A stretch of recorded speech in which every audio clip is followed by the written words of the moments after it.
L'apôtre Paul déclare expressément que l'évangile qu'il annonce ne vient pas de l'homme et qu'il ne l'a reçu ni appris d'aucun homme, même pas de ceux qui avaient été témoins des souffrances du Christ, mais qu'il le tenait d'une révélation du Seigneur.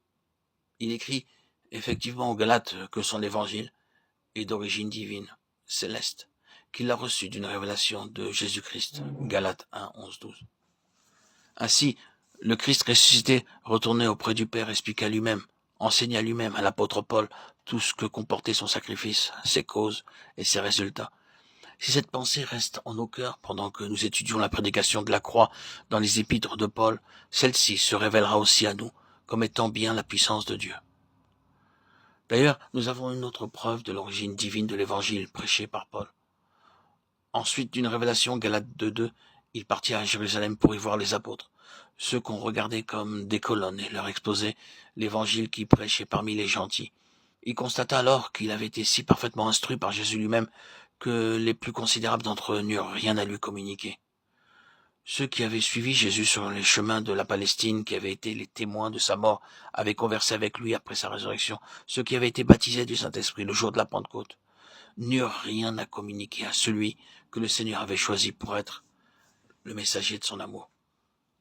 Non seulement cela, mais ils reconnurent la grâce qui lui avait été départie et la charge qu'il avait reçue de prêcher l'évangile aux incirconcis.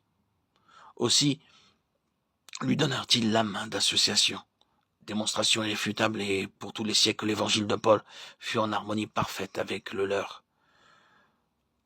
Celui-là même que les apôtres avaient reçu du Christ, lorsqu'après sa résurrection, le Seigneur les avait entretenus durant 40 jours, des choses du royaume de Dieu.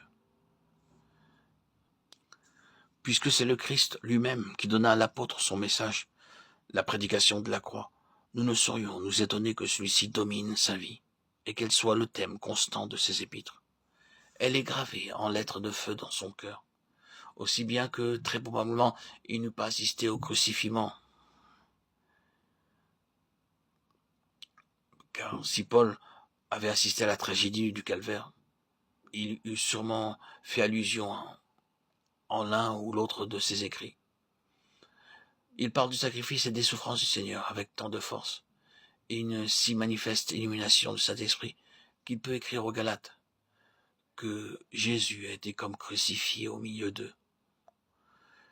Ô Galates insensés, écrit-il, qui vous a enchanté pour ne plus obéir à la vérité, vous, aux yeux de qui Jésus-Christ a été si vivement dépeint, comme s'il eût été crucifié parmi vous. Que Dieu, dans sa bonté, nous donne encore maintenant les secours de son esprit, qu'il illumine aussi pour nous le message de la croix, confié autrefois à son serviteur Paul, et qu'il daigne y rendre encore témoignage, aujourd'hui comme dans le passé.